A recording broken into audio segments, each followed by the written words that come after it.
오늘 함께 나누신 하나님 말씀 요한일서 마지막 부분 5장 13절부터 21절까지 말씀입니다. 요한일서 5장 13절부터 21절까지 말씀입니다. 신약성경 393면 5장 13절부터 21절까지 말씀을 저와 여러분들이 한 절씩 교독하도록 하겠습니다. 내가 하나님의 아들의 이름을 믿는 너희에게 이것을 쓰는 것은 너희로 하여금 너희에게 영생이 있음을 알게 하려 함이라.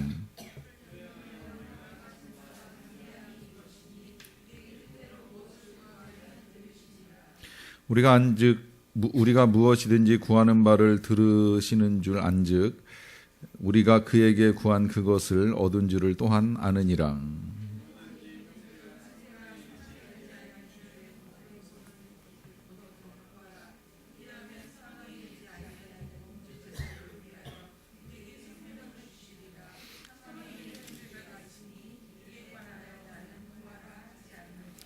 모든 불의가 죄로 돼 사망에 이르지 아니하는 죄도 있도다.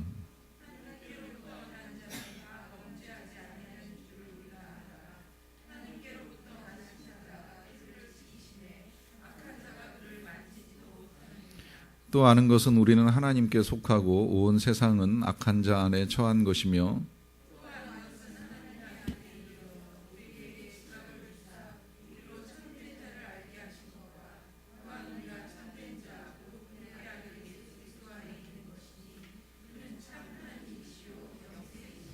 같이 읽겠습니다. 자녀들아 너희 자신을 지켜 우상에게서 멀리하라. 아멘. 우리나라가 몇 주째 대통령 일로 되게 혼란스럽습니다. 다시 생각을 이렇게 해봤어요.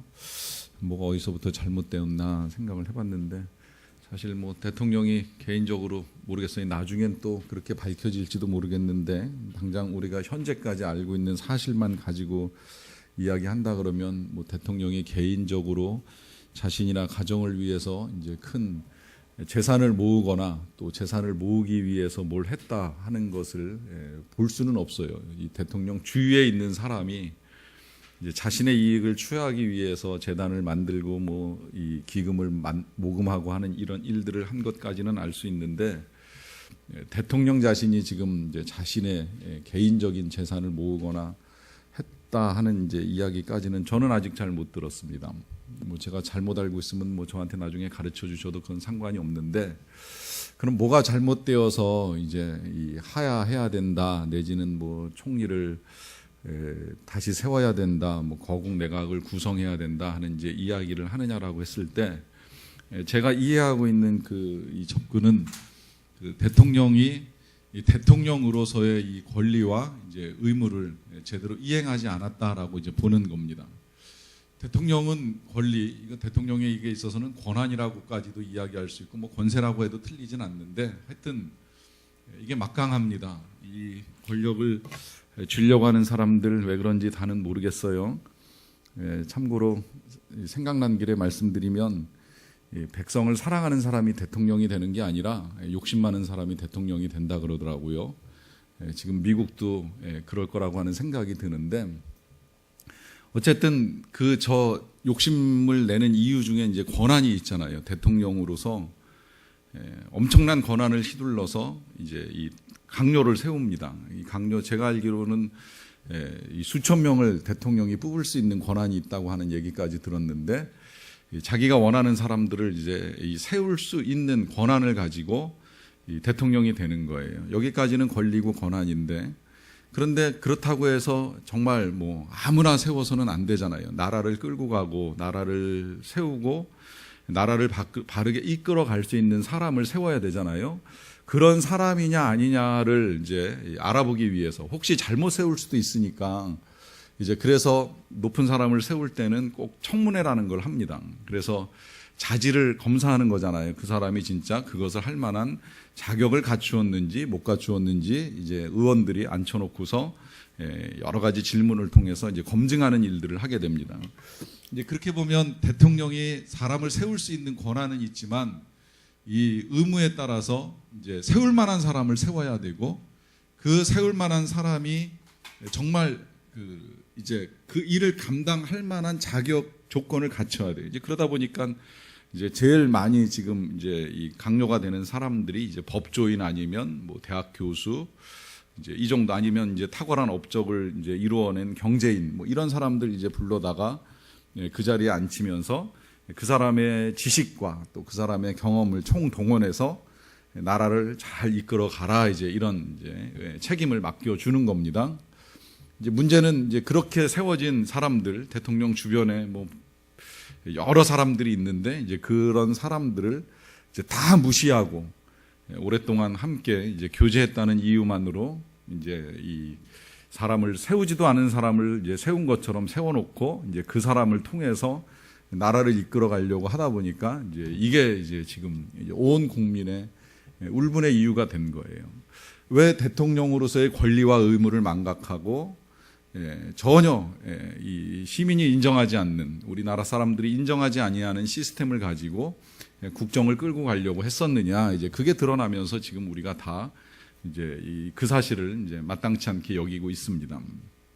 자, 이게 지금 굉장히 중요합니다. 대통령에게 있어서만 권리와 의무가 중요한 게 아니라 이 시민으로서도요, 우리가 한국 국민으로서도 분명히 이제 권리가 있고 의무가 있습니다. 뭐 제가 굳이 이걸 여러분들한테 지금 다 밝혀드릴 필요는 없겠지만, 어쨌든 대한민국 국민이라면 이제 국민의 권리로 잘못된 대통령이 뭐 내려와야 된다, 아니면 총리를 바꿔야 된다, 통치 방법을 바꿔야 된다, 이제 여러 가지를 주장할 수 있는 권리가 있습니다만, 또 그 한편으로는 그런 주장을 할 수 있을 만큼의 이제 우리 국민으로서의 의무도 다 해야 된다라고 하는 것이 중요한 건 이제 말할 수가 없겠지요.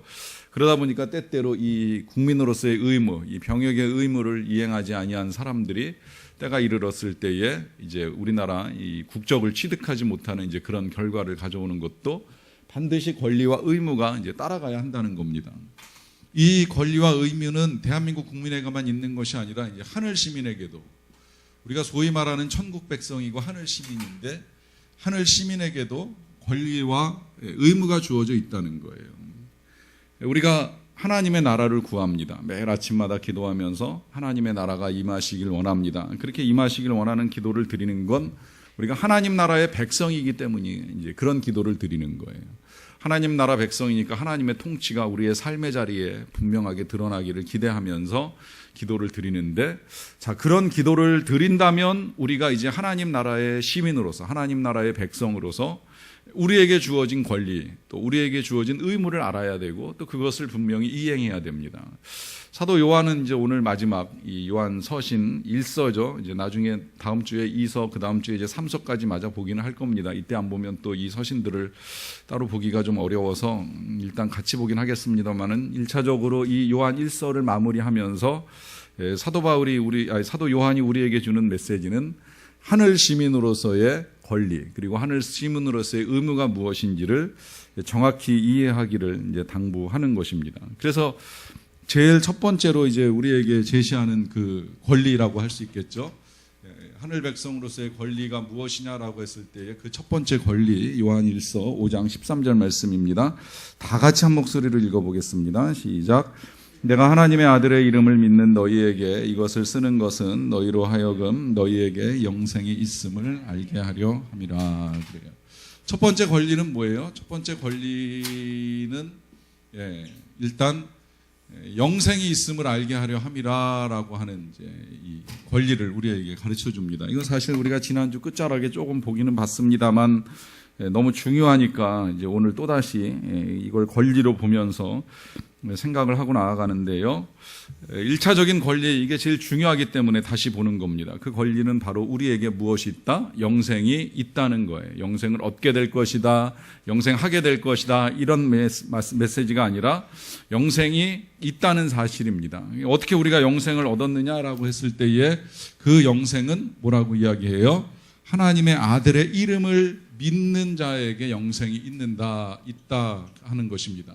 믿음으로 영생을 얻는 거예요. 뭘 믿느냐라고 했을 때에 하나님의 아들 예수 그리스도의 이름이라 그랬어요. 이게 또 참 기가 막힌 표현인데, 하나님도 아니고 예수님도 아니고 예수님의 이름이라고 하는 표현을 사용을 합니다. 이 예수님의 이름을 믿으면 영생이 있고 영생이 있다는 사실을 알아라 하는 당부를 하는 겁니다. 왜 이름일까요?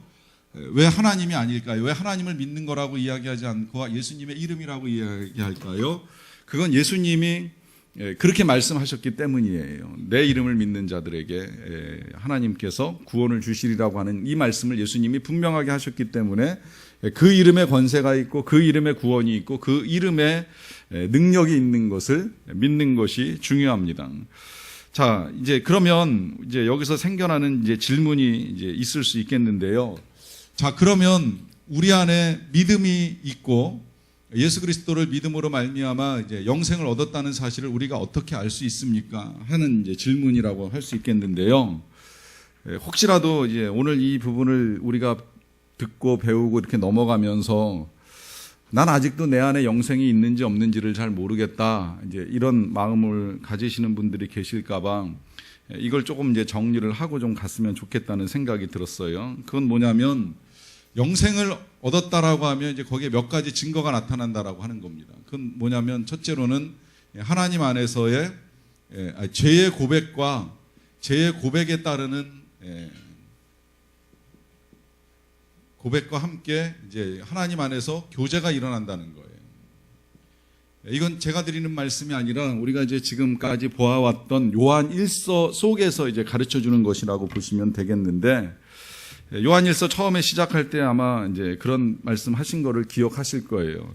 너희가 하나님과 사귐이 있다 하고서 그러고 죄 가운데 거하면 진리가 우리 속에 있지 아니한다. 그러면서 우리가 우리 죄를 자백하면 그는 미쁘시고 의로우사 우리의 죄를 사하실 것이요 우리를 모든 불의에서 깨끗하게 하실 것이다 라고 하는 말씀을 하십니다. 이 말씀 속에서 이 영생 얻은 사람의 특징은 죄를 안 짓는다는 건 아니에요. 죄를 안 지을 수는 없겠지요.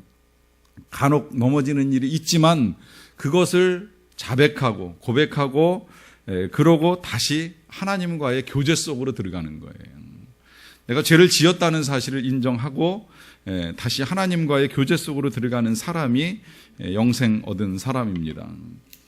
그 다음에 이제 두 번째 영생 얻은 사람의 특징이 순종으로 나타납니다. 이 순종으로 나타난다라고 하는 건 로마서에서도 우리가 보고 넘어온 부분이라고 할 수 있는데, 무엇의 종로로 타느냐, 죄의 종노릇을 하고 있느냐, 아니면 이 하나님의 종노릇을 하고 있느냐, 예수님의 종노릇을 하고 있느냐, 무엇을 따라가고 있느냐라고 하는 것을 통해서 분명히 우리의 영생의 증거가 나타납니다.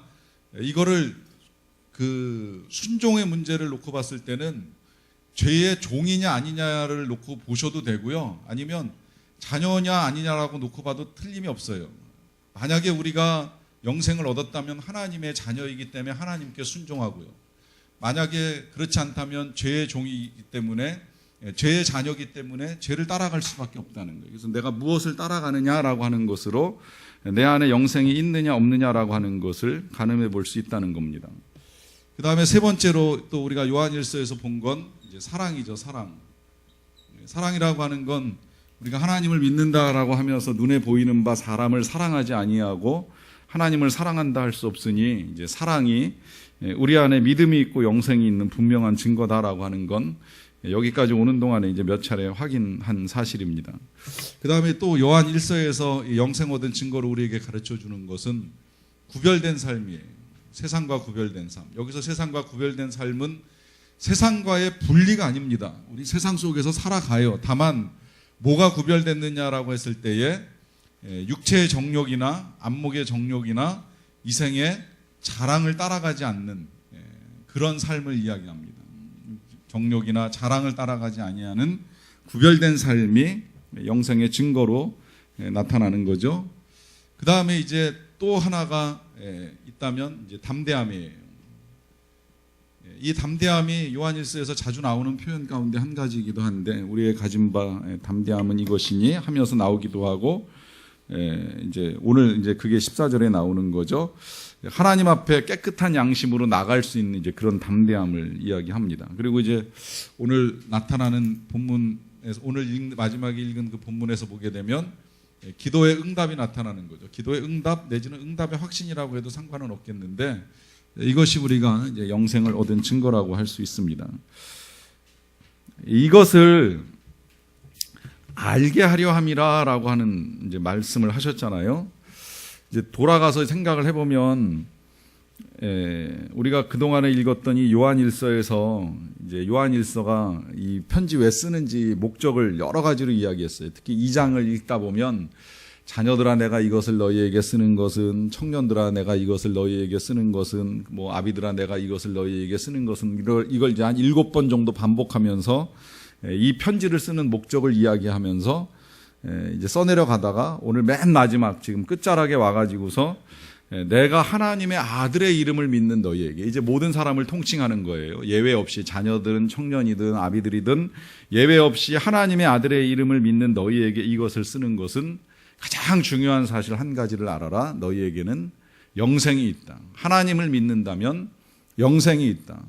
그 생명은 이미 우리에게서 시작이 되었고 우리는 그 생명을 가지고 이 땅에서 살다가 죽음이라는 강을 잠깐 건너고서는 계속 영원토록 살게 될 것이다. 그 영원토록 살게 된 삶에 비하면 오늘 우리가 살아가는 이 현재의 삶은 너무나도 짧고 금방 지나가는 것이기 때문에, 정말 순식간에 지나가는 것이기 때문에 이 짧은 삶을 사는 동안에 쓸데없는 것에 시간 뺏기고 싸우느라고 시간 버리고 다투느라고 시간 낭비하지 말고 영생이 있다는 사실을 알고 이제 그거 준비하며 살아가라 하는 거예요. 이제 어떻게 준비하느냐, 이제 그건 조금 이따 의무에서 좀 더 보겠습니다만은 일단 여기까지 정리하고 이제 두 번째 권리로 넘어가겠습니다. 요한일서 5장 14절입니다. 이건 제가 읽어드릴게요. 그를 향하여 우리의 가진 바 담대함이 이것이니 그의 뜻대로 무엇을 구하면 들으심이라 그래요. 여기서 나타나는 두 번째 권리는 뭐예요? 두 번째 권리는 우리가 하나님께 기도할 수 있다는 거예요. 기도할 수 있다. 그 기도도 어떻게 하느냐? 담대함으로 할 수 있다라고 분명히 이제 설명을 해주고 있습니다. 담대하게 구할 수 있다.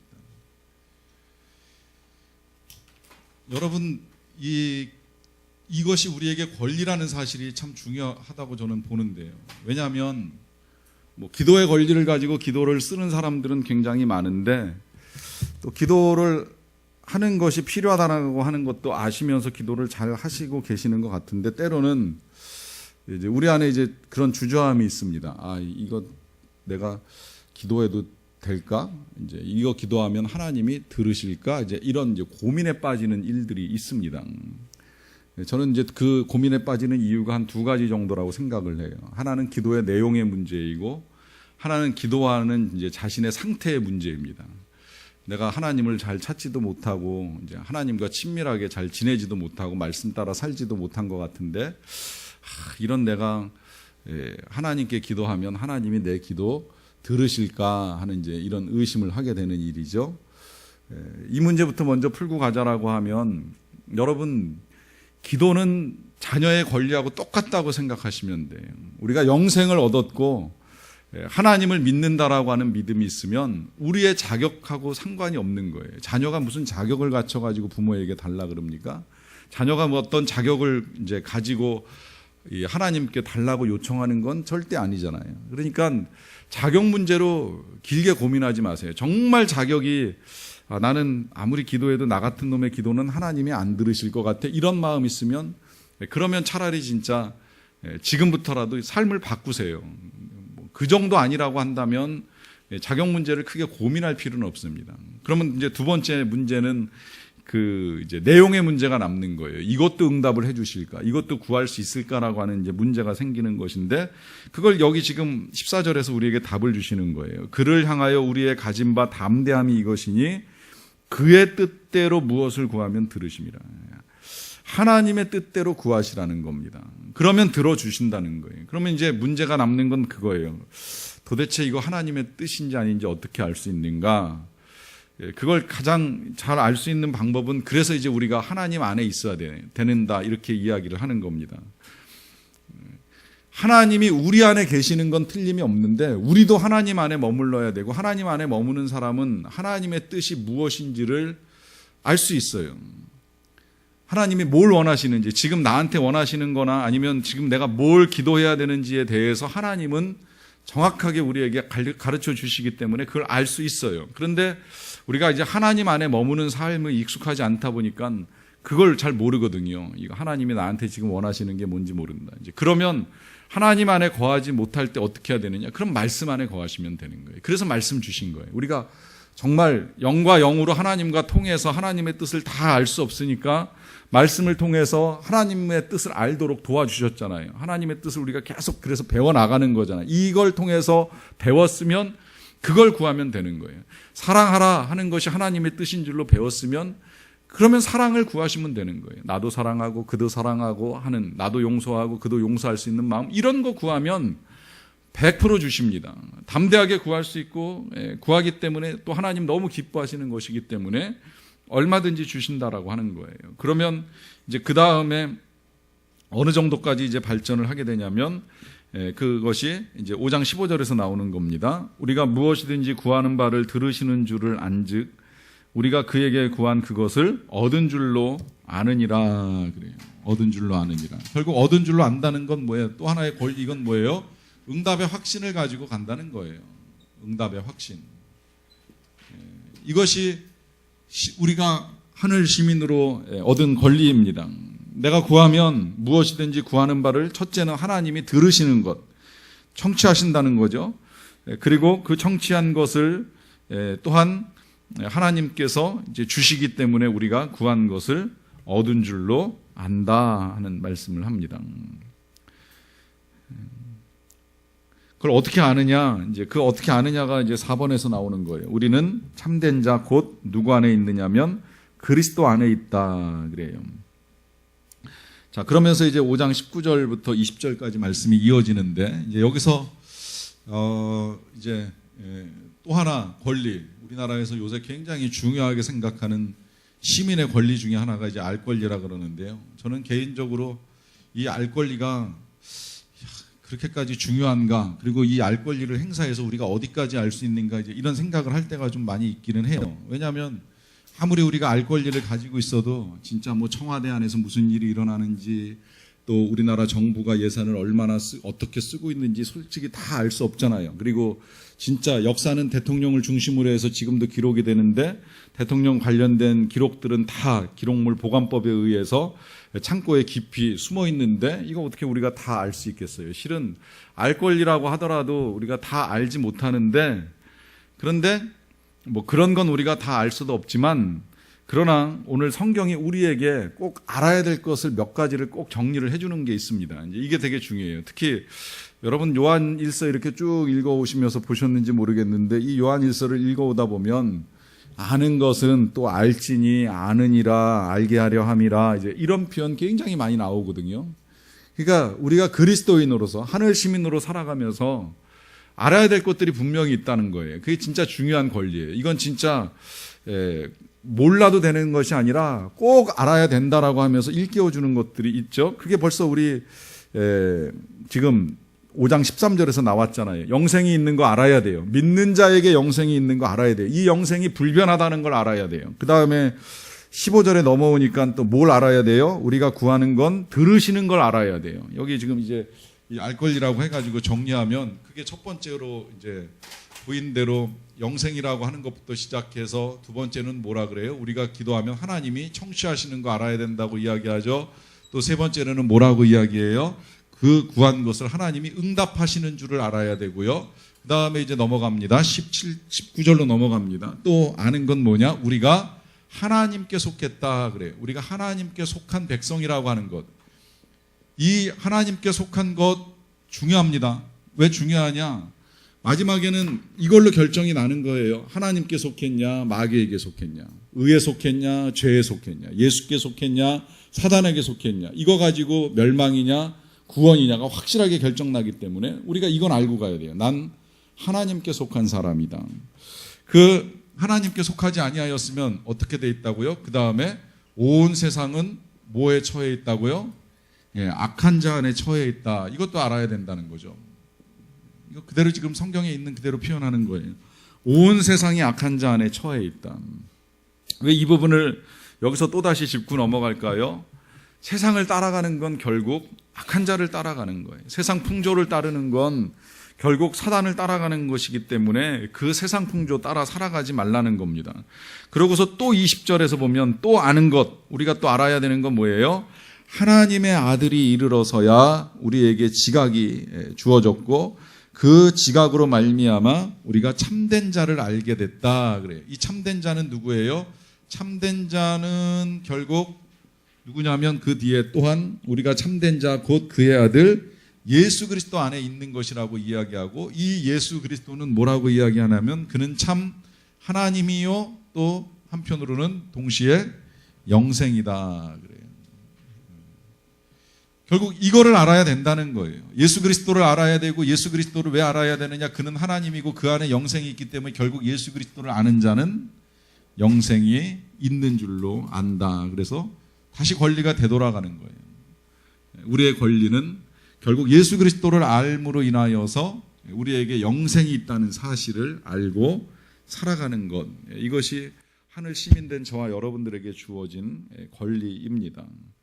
자, 그러면 이제 이 권리를 받은 우리들이 이제 이행해야 될 의무가 또 몇 가지가 있는데요. 그 의무는 무엇인지 좀 보겠습니다. 넘어가서 봅니다. 먼저 요한 5장 16, 17절 말씀입니다. 누구든지 형제가 사망에 이르지 아니하는 죄에 범하는 것을 보거든 구하라 그래요. 자, 일단 권리는 끝났으니까 이제 의무에 관한 이야기를 조금 나누겠습니다. 자, 의무에 관한 이야기를 나누는데 제일 첫 번째 의무에 대해서 뭐라고 말씀을 하시냐면 의무에 대해서 구하라 그래요. 구하라. 그 구하라 했을 때 뭘 그럼 구하라라고 말씀하시냐면 사망에 이르지 아니하는 죄를 범하는 것을 보거든 구하라 그래요. 구하라라고 하는 거는 뭐 그냥 다시 기도하라라고 하는 이제 말씀으로 보시면 되는데, 자, 무엇을 위해서 기도하라라고 했을 때에 일단은 형제 중에 우리의 형제 중에 그러니까 우리 공동체 안에 사망에 이르지 아니하는 죄를 범하는 일을 보는 일이 있을 수 있다는 거예요. 뭐 그런 일 실제로 일어나잖아요. 우리가 공동체 안에서 우리가 속한 뭐 셈이나 혹은 부서나 아니면 뭐 어쨌든 오며 가며 만나는 우리 형제 자매들 가운데에 저건 좀 아닌데 저건 저렇게 하면 안 되는데 하는 이제 이런 일들. 사실 그 죄를 지었다고 사망에 이르진 않잖아요. 죽진 않잖아요. 영생을 얻었으니까 안 죽는다고 분명히 약속했잖아요.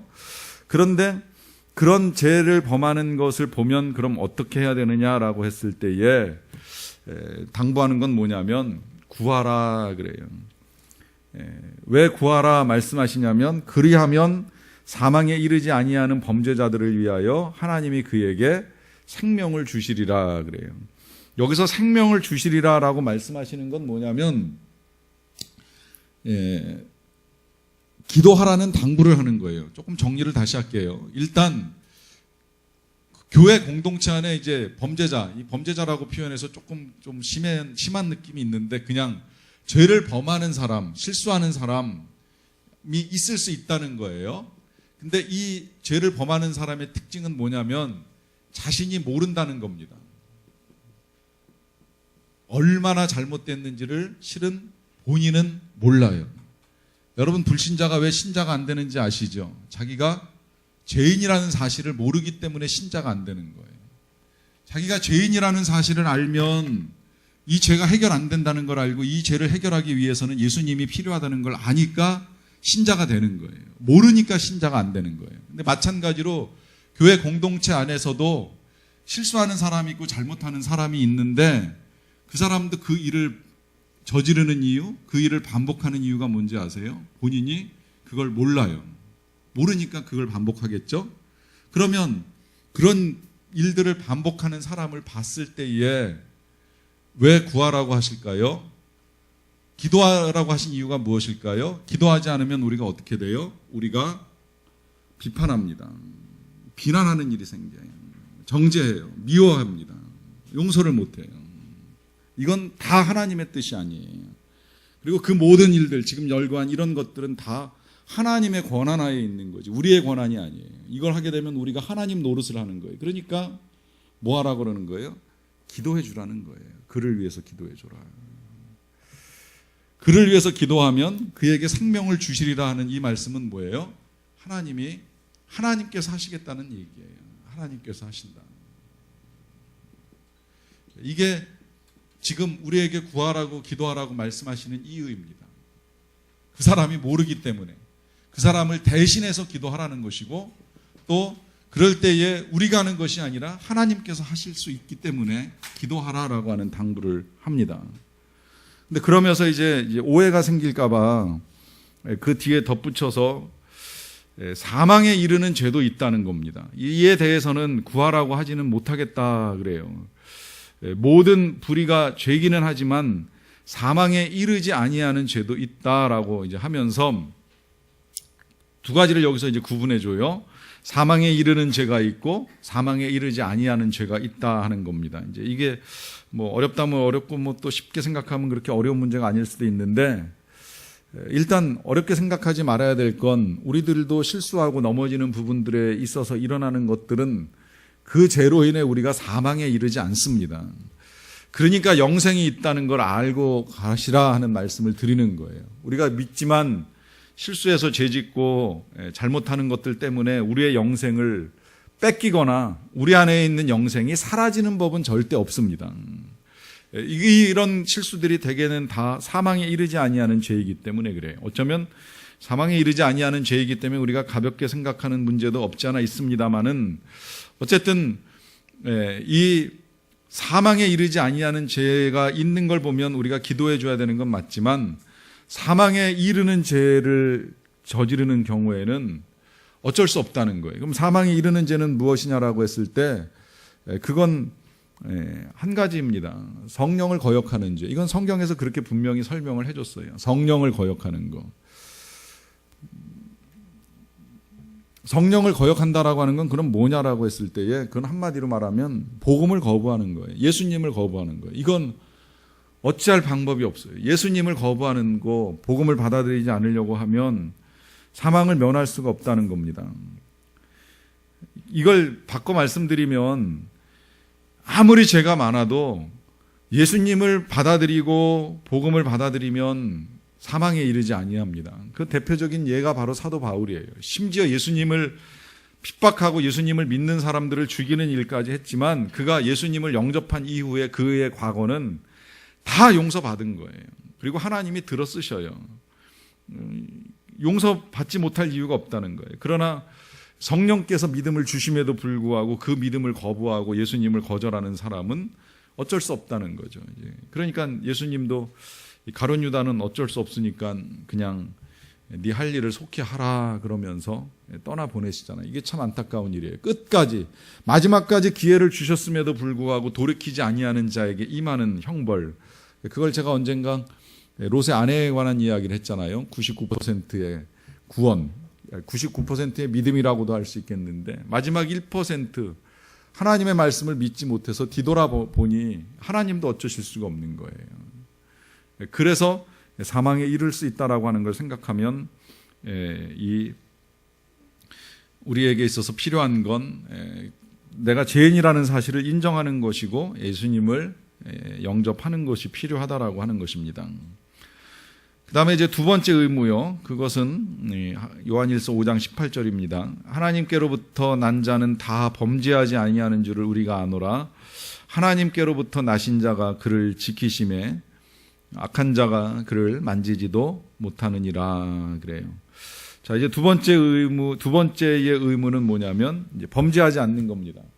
모든 죄가 다 사망에 이르지는 않지만 그렇다고 해서 그러면 죄의 자유가 있느냐? 그건 아니죠. 그렇다고 해도 우리는 범죄할 수는 없다는 거예요. 그 범죄하지 않는 이유는 뭐냐? 우리가 하나님께로부터 새롭게 거듭난 사람들이기 때문입니다. 그 사실을 안다면 범죄할 수 없고 또 하나님께로부터 나신 자가 이건 이제 예수님이죠. 예수님이 우리를 지켜주시기 때문에 악한 자가 그를 만지지도 못한다 그래요. 만지지도 못한다. 이렇게까지 말씀하시는 이유는 뭐예요? 우리가 죄로부터 완벽하게 자유하고 범죄하지 않고 살아갈 수 있다는 겁니까? 아니에요. 이게 지금 우리가 권리와 의무를 보는 건 우리의 정체성, 이게 사실 제일 중요한 건데, 정체성이 흔들리면 이제 그 다음에 이 권리도 흔들리고 의무도 흔들리는 거예요. 대통령이 정체성이 흔들리고 나니까, 강요들과 함께 일해야 된다라고 하는 이 대통령의 정체성이 흔들리고 나니까 엉뚱한 사람을 불러들여가지고 이제 국정을 엉망으로 만들어 버렸는데, 이 정체성이, 우리에게 있어서의 정체성은 하늘 시민이라고 하는 정체성에서 출발하는 겁니다. 그러면 하늘 시민의 정체성을 가지고 살아갈 때에는 죄가 우리를 건드릴 수 없다는 거예요. 만지지 못한다는 거예요. 왜? 우리 안에 예수 그리스도가 계시는데, 그리고 내가 예수 그리스도 안에 머무는데 어떻게 죄가 우리를 건드릴 수 있겠어요? 근데 때때로 우리가 그런 말을 합니다. 육신이 약해서, 마음은 원인데 육신이 약해서 하는 이런 표현을 사용해요. 근데 제가 오늘 이 말씀을 보다가 다시 알게 된 사실은 육신이 약해서가 아니라 육신이 강해서 그런 거예요. 왜? 육신이 강해가지고 마음도 못 이기고 믿음도 못 이기고 영혼도 못 이기고 그냥 그 육신에게 우리가 다 끌려 살아가는 겁니다. 여러분, 그러니까 이제 성경이 우리에게 당부를 하잖아요. 마음을 강하게 하라고. 마음이 육신을 이기게 강하게 해야 됩니다. 육신은요, 얼마나 강하냐면 잠깐만 내버려 두면 금방 옛 습성대로 돌아가는 강한 능력을 가지고 있잖아요. 이걸 어떻게 이기느냐? 이걸 마음이 이기는 거예요. 근데 이 마음이 왜 흔들리느냐? 그 흔들리는 거는 자꾸 우리가 하나님의 은혜를 잊어버리기 때문에 흔들리는 겁니다. 은혜를 잊으니까 마음이 무장을 해제하고 나니까 이제 육신이 들어와서 이제 우리 안에 왕노릇을 하게 되는 거죠. 그러니 어떻게 해야 돼요? 은혜를 기억해야 돼요. 하나님의 은혜를 자꾸 일깨워야 돼요. 그러니까 사실 우리가 하루를 시작하면서 제일 먼저 해야 될 일이, 오늘도 내가 하나님의 은혜로 살아갑니다. 또 은혜로 내가 하나님의 백성이 되었습니다라고 하는 사실을 잊지 않고 나아가야 된다는 것입니다. 그렇기 때문에 이제 하나를 더 당부하는 것이 바로 이거예요. 이제 요한일서 5장 21절. 자녀들아, 너희 자신을 지켜서 우상에게서 멀리하라 그래요. 자, 이렇게 이제 요한일서가 끝나는데 한번 생각해 보고 싶은 건 뭐냐면, 이 결론, 이 요한일서의 결론이라고도 할 수 있는 마지막 5장 21절에서 왜 이 사도 요한이 맨 마지막에 이런 당부로 이 편지를 끝냈을까라고 하는 점입니다. 자녀들아, 너희 자신을 지켜 우상에게서 멀리하라 하는 당부를 할까요? 이 우상이라고 하는 이야기가 나오게 되면 이제 우리는 그 우상을 직접 앉혀놓고 섬기고 절하고 하는 일들을 하지 않다 보니까 우상에게서 멀리할 것이 무엇인가 하는 것이 좀 막연하게 느껴질 수 있어요. 그런데 생각해 보면 요한일서의 편지를 받아드는 이 편지를 받아드는 이 공동체도 우리하고 크게 다르지 않아요. 이때 이 사람들이 십자가나 제대로 만들어 놨을까 싶은데 도대체 무슨 우상을 섬겼을까? 특별하게 섬기는 우상이 나타나지 않거든요. 그런데 이 사람들에게 편지를 쓰고 마지막 결론을 내리면서 사도 요한이 너희 자신을 지켜서 우상에게서 멀리하라 하는 당부를 하는 이유는 뭘까요? 뭔가 그들 안에 우상이 들어왔다는 거예요. 그럼 그 우상이 무엇일까라고 했을 때, 우상은 여러분 보이는 거에만 우상이라고 생각하시면 안 됩니다. 우상의 가장 올바른 정의는 하나님과 나 사이를 가로막는 그 어떤 것도 다 우상입니다. 내가 예수님과 친밀한 관계, 예수님과 친밀한 교제를 누리는 데 있어서 방해가 되는 그 어떤 것도 다 우상이 될 수 있다는 거예요. 그걸 이 요한 시대의 우상이라고 한다면 그게 이제 예수님이 육신을 입고 오지 않았다. 예수님이 사람의 몸으로 오지 않으셨다. 이게 이제 그들에게 가장 큰 우상이었어요. 그러다 보니까 예수님이 하신 일도 믿지 못하고, 예수님이 우리의 죄를 담당하셨다는 것도 믿지 못하고, 예수님이 하나님이시라는 것도 믿지 못하고, 그게 결국은 하나님으로부터 멀어지게 만드는 우상이 돼버린 거예요. 그러면 우리도 이제 생각을 해야 돼요. 내가 하나님과 가까워지는 데 있어서 가장 방해가 되는 건 무엇인가? 이게 뭐 불상이겠습니까? 아니면 진짜 어떤 특별하게 눈에 보이는 것이겠습니까? 물론 보이는 것일 수도 있고 아닐 수도 있는데요. 잘 생각을 해보세요. 내가 하나님과 깊은 교제를 이루는 데 있어서 방해가 되는 것이 무엇일까? 뭐 여러 가지가 있을 것이라고 생각을 합니다. 그러면 그걸 멀리 하라 하는 당부를 하시는 겁니다. 조금 뭐 구체적으로 예를 들어 말씀을 드리자라고 하면, 저는 대개는 이제 이 남자들은 게임에 빠지는 일이 종종 있고 여자들은 드라마에 빠지는 일이 있는데, 전 그 자체를 다 제약시하진 않는데 하나님과의 관계에 방해가 된다는 말씀을 드리는 거예요. 그 시간이 길어져 가지고 뭐 제가 실제로 이제 이 나누는 중에 그런 고백도 듣기는 들었어요. 야구에 빠지다 보니까 저녁에 4시간 동안 아무것도 못 하겠더라 하는 고백을 듣는 일도 있었습니다. 그럼 우상이죠. 그 저녁 시간에, 그 귀한 시간에 자녀를 가르치던, 뭐 내가 성경을 보던, 기도를 하던, 할 거 얼마나든지 좋은 거 많은데 그걸 못 하고 거기에만 붙들려 있으면 그게 이제 우상이 될 수도 있는 건데, 그렇다면 바꿔보자는 거예요. 만약에 그게 정말 게임이라면 게임을 바꾸자는 거예요. 우리가 그 게임을 배웠잖아요. 그 게임이 1분 게임이에요. 1분마다 한 번씩 예수님을 생각하는 게임으로 바꿔보는 거예요. 그래서 그 게임을 통해서 주님과 더 가까워질 수 있으면 이 게임이 훨씬 재미난 게임이고 유익한 게임이 될 수 있다는 거죠. 그 드라마가 정말 재미있고 좋은 것이라고 하면 드라마를 바꿔서 여러분들이 직접 드라마의 주인공이 되보시는 일을 하는 거예요. 하나님은 지금도 이건 분명합니다.